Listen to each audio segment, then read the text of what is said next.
Shalom, selamat pagi Bapak Ibu yang dikasihi Tuhan. Kembali kita bersyukur kepada Tuhan. Di hari ini kita boleh kembali berjumpa dalam satu sukacita. Kita akan bersama-sama merenungkan bagian firman Tuhan mengawali akan hari kita. Untuk hari kemarin saya bersyukur diberikan kesempatan boleh berjumpa dengan Bapak Ibu sekaligus melalui media yang ada, yaitu melalui media yang kemudian diupayakan oleh teman-teman di Jemaat Lahiroi Teluk Baru di sini. Pada pagi hari ini, sebelum mengawali akan kegiatan kita akan mendengar firman Tuhan. Sekali lagi kita akan membaca firman Tuhan, tapi sebelumnya mari kita berdoa. Ya Tuhan, ya Allah kami terus bersyukur kepada Engkau ya Tuhan. Keberadaan kami sampai hari ini adalah semua karena anugerah Tuhan. Ajarkan kami Tuhan terus bersyukur kepada Engkau dalam seluruh kehidupan kami. Karena kami yakin Tuhan, bahwa setiap keadaan yang kami alami, bahkan setiap apa yang kami jalani sampai hari ini, semua dalam perkenanan Tuhan. Tuntun kehidupan kami untuk boleh terus menengadah kepada Engkau, terus bergantung kepada Engkau sepenuh hati kami dalam seluruh pergumulan kehidupan kami. Kami mengucap syukur kepada Engkau ya Tuhan ketika pada pagi hari ini Engkau kembali menyapa kami semua melalui kebenaran firman-Mu Tuhan. Kami akan membuka, membaca dan merenungkan firman-Mu. Hamba-Mu yang akan menguraikan firman-Mu Tuhan. Pakai dia dengan kuasa-Mu sehingga boleh berbicara menurut kalimat Tuhan sendiri. Setiap kami dengan telinga yang mendengar, Tuhan berikan kepada kami kesungguhan seorang pendengar yang bijak, sehingga ya Tuhan kami boleh mendengar firman-Mu, merenungkannya dalam hati kami, melakukannya dalam seluruh kehidupan kami, berjalan menurut iman yang kami punyai. Ya Tuhan, ampunilah seluruh pelanggaran kami, dengarkanlah kami yang berdoa, sapalah kami melalui kebenaran firman-Mu. Terpuji Engkau dalam nama Tuhan Yesus, kami berdoa bersyukur kepada Bapa di sorga. Amin. Mari bersama-sama kita kembali membuka Alkitab, Kitab Amsal pasalnya yang ketiga. Kitab Amsal pasalnya yang ketiga, lanjutan dari pembacaan kita kemarin di hari Selasa kemarin, yaitu ayatnya yang ke-9 sampai ayatnya yang ke-18. Setiap Bapak Ibu yang sedang mendengarkan siaran ini, mari buka Alkitab kita baca sama-sama bagian ini. Amsal pasalnya yang ketiga ayat 9 sampai 18. Muliakanlah Tuhan dengan hartamu dan dengan hasil pertama dari segala penghasilanmu. Maka lumbung-lumbungmu akan diisi penuh sampai melimpah-limpah, dan bejana pemerahanmu akan meluap dengan air buah anggurnya. Hai anakku, janganlah engkau menolak didikan Tuhan, dan janganlah engkau bosan akan peringatannya. Karena Tuhan memberi ajaran kepada yang dikasihinya, seperti seorang ayah kepada anak yang disayangi. Berbahagialah orang yang mendapat hikmat, orang yang memperoleh kepandaian, karena keuntungannya melebihi keuntungan perak, dan hasilnya melebihi emas. Ia lebih berharga daripada permata. Apapun yang kau inginkan tidak dapat menyamainya. Umur panjang ada di tangan kanannya, di tangan kirinya kekayaan dan kehormatan. Jalannya adalah jalan penuh bahagia, segala jalannya sejahtera semata-mata. Ia menjadi pohon kehidupan bagi orang yang memegangnya. Siapa yang berpegang padanya akan disebut berbahagia. Demikianlah firman Tuhan. Amin. Dari pembacaan kita hari ini, kita akan merenungkan dalam satu tema yang telah diberikan kepada kami, yaitu kebahagiaan. Kalau berbicara soal kehidupan, maka setiap orang ketika ditanya untuk apa dia hidup, untuk apa dia bekerja, seorang anak muda yang kemudian menjalin cinta dengan pacarnya saat ini ditanya untuk apa pacaran. Seorang yang kemudian melangkah kepada jenjang yang lebih serius ditanya untuk apa menikah. Pasti semua akan menjawab dengan satu jawaban yang sama, untuk mendapatkan kebahagiaan. Dalam situasi saat ini ada sebuah drama Korea. Ya, saya juga suka nonton drama Korea. Mungkin banyak ibu-ibu yang suka nontonnya, anak muda juga. Judulnya The World of the Marriage. Bagaimana kisah satu pasangan rumah tangga. Ya, karena saya pecintanya maka saya juga nonton. Namanya Ji Sun Wo dengan Lee Tae Oh. Ya, ketika mereka menikah, mereka punya sebuah impian membangun keluarga yang begitu bahagia. Sampai akhirnya singkat cerita, di tengah jalan ada sang pelakor datang, lalu kemudian memporak-porandakan impian kebahagiaan mereka. Dengan harapan apa? Si laki-laki mengatakan, saya mau mencari bahagia tapi dengan orang lain. Istriku sudah tidak bisa memberikan kebahagiaan kepadaku. Itulah kebahagiaan yang manusia cari. Manusia mencari, mengupayakan banyak hal demi untuk kebahagiaan. Tetapi bahagia yang bagaimana yang mereka dapatkan? Bahagia yang kadang-kadang didapatkan adalah bahagia yang sementara, bahagia yang semu. Begitu banyak keluarga, begitu banyak rumah tangga yang hancur di awal-awal pernikahan. Begitu berapi-api, bersemangat, janji sama-sama mau saling menghormati demi untuk satu kata menemukan kebahagiaan. Tapi di kemudian kita lihat proses kehidupan. Ada begitu banyak pergumulan yang kemudian diizinkan Tuhan terjadi. Dan kata ini kemudian tidak lagi bisa direngkuh. Mengapa? Masing-masing mencari jalan menuju bahagianya sendiri-sendiri.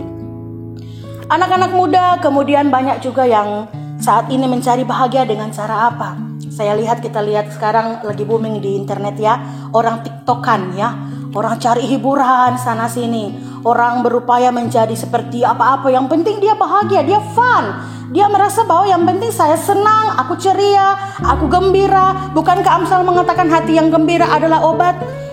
Tetapi benarkah setelah melakukan hal-hal demikian, hidupnya benar-benar berbahagia, hidupnya benar-benar mengalami kebahagiaan? Kalau kita telusuri lebih jauh, tidak. Hanya kebahagiaan semu. Hari ini kita akan belajar kebahagiaan yang mana yang harusnya, apa yang harus kita lakukan untuk mendapatkan kebahagiaan yang sejati. Firman Tuhan hari ini melalui penulis kitab Amsal mengajarkan kepada kita beberapa hal.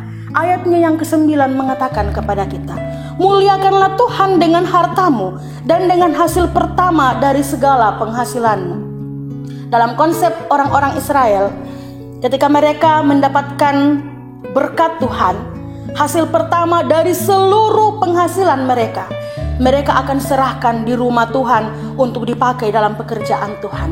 Sebagai apa?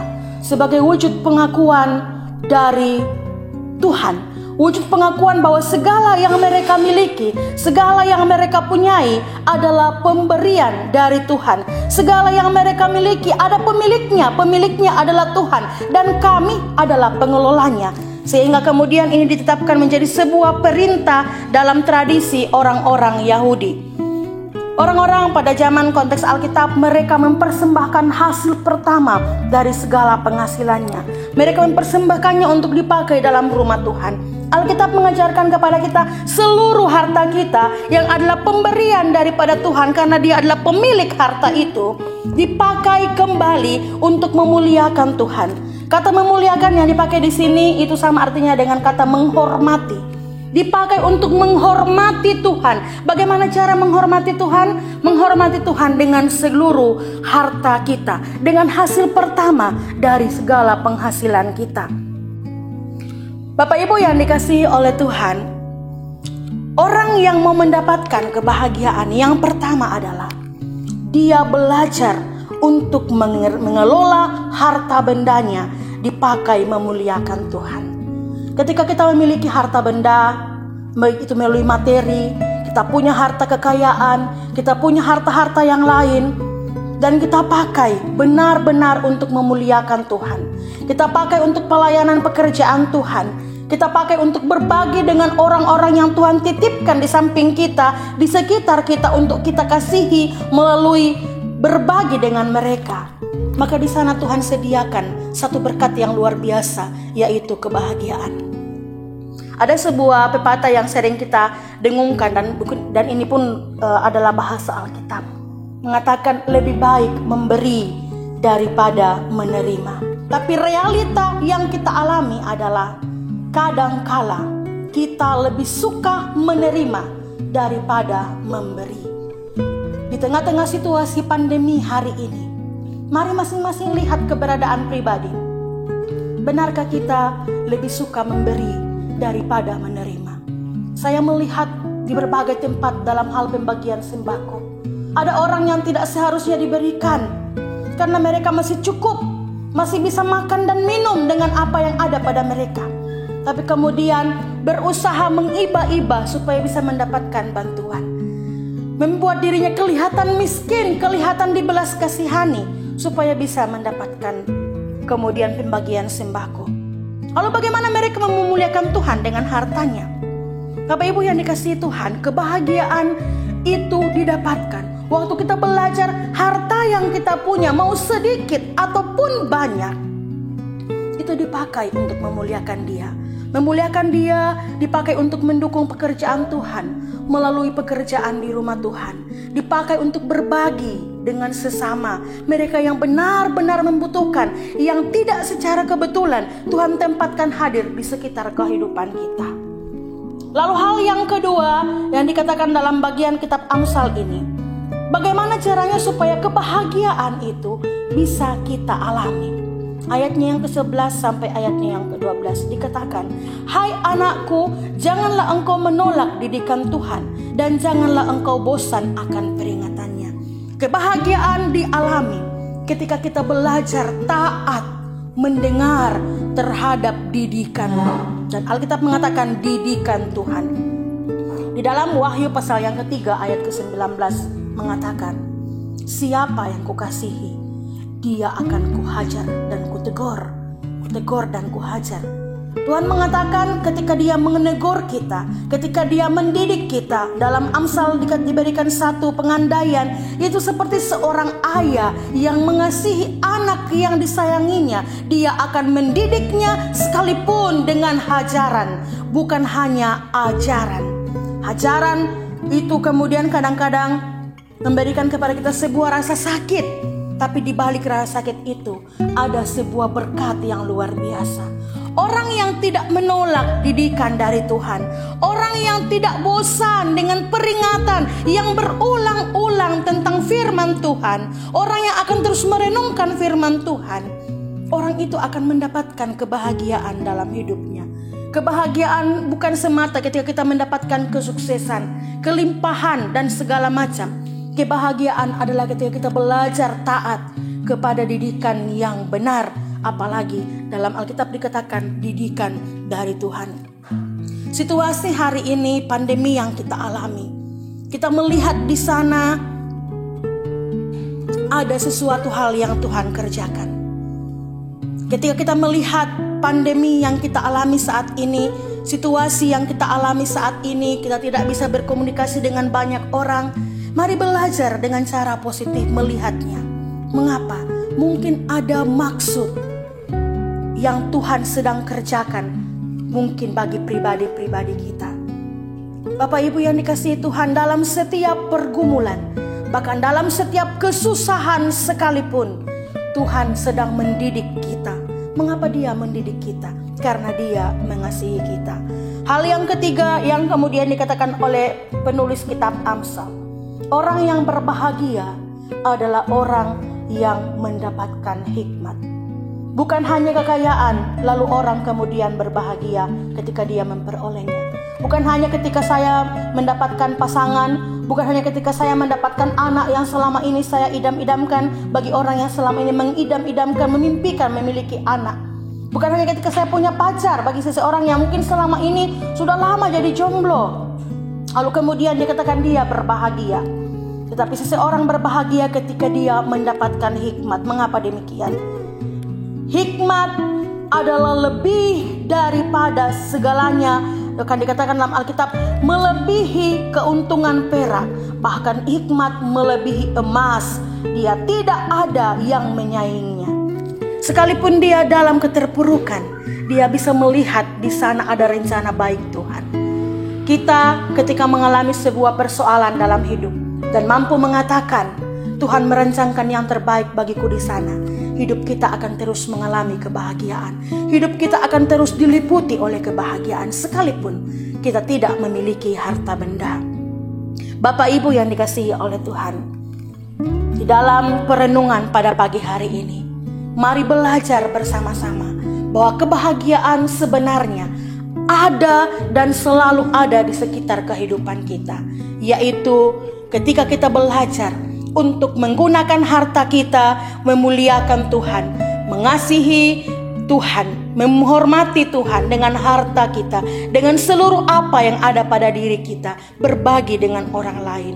Yang kedua, Kita akan terus merasa bahagia waktu kita belajar menerima didikan, sekalipun di sana ada hajaran yang kemudian mengiringi dari didikan ini. Dan yang ketiga, kita mengalami kebahagiaan waktu kita bisa memandang secara positif setiap pergumulan yang kita alami. Biarlah melalui perenungan pada pagi hari ini, Bapak Ibu bersama-sama terus bergumul di hadapan Tuhan di tengah-tengah situasi hari ini. Tapi jangan pernah kehilangan kebahagiaan itu, karena kebahagiaan itu tidak perlu dicari. Kebahagiaan itu ada dan kitalah yang mengupayakannya. Terpujilah Tuhan. Amin. Mari kita berdoa. Bapa kami dalam kerajaan surga, kami sungguh bersyukur kepada Engkau ya Tuhan. Engkau adalah sumber bahagia kami. Engkau mengaruniakan kepada kami Tuhan kebahagiaan dalam hidup kami. Tapi kadang-kadang keserakahan kami, kadang-kadang kepanikan kami, kadang-kadang ketakutan kami Tuhan, menjadikan kebahagiaan itu tidak nampak dalam hidup ini. Ya Tuhan, kami belajar bahwa dalam seluruh kehidupan kami, dengan segala yang Tuhan beri bagi kami, bahkan dalam seluruh harta kami pun Tuhan, kami belajar memuliakan Engkau. Lewat setiap pergumulan kehidupan kami belajar melihat bahwa di sana Tuhan mendidik kami, menempa dan memproses kami. Kami juga belajar ya Tuhan, memandang dengan cara positif segala hal yang kami alami. Karena kami tahu Tuhan, ketika hal-hal ini kami belajar lakukan, maka kebahagiaan akan kami alami dan rasakan dalam kehidupan ini. Bapa kami dalam kerajaan surga, kami terus berdoa untuk kehidupan kami semua ya Tuhan. Kami yang hari ini sedang bergumul karena sakit, kami percaya Allah memulihkan kami. Kami yang bergumul persoalan-persoalan dalam rumah tangga kami, perselisihan-perselisihan dalam relasi kami mohon Tuhan mendamaikan kami. Kami yang bergumul karena persoalan ekonomi di tengah-tengah situasi yang pelik saat ini, kami percaya Allah mengaruniakan kepada kami kelepasan dan kelegaan melalui setiap orang-orang yang berbagi dengan kami. Ya Tuhan, pelihara kami semua dalam seluruh kehidupan kami, agar boleh terus belajar memandang kepada Engkau. Dan hidup yang memandang kepada Tuhan kami imani adalah hidup yang akan diberikan dan dicurahkan kelimpahan kebahagiaan. Terpuji Engkau Tuhan, inilah doa kami.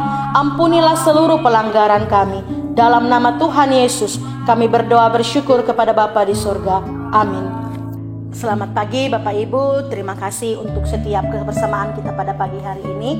Terima kasih untuk setiap kesempatan boleh yang Tuhan berikan bagi kita mendengar firman Tuhan. Dan biarlah sepanjang hari ini kita jalani kehidupan kita dengan belajar untuk terus menikmati kebahagiaan yang Tuhan karuniakan bagi kita. Terpujilah Tuhan, Tuhan Yesus memberkati.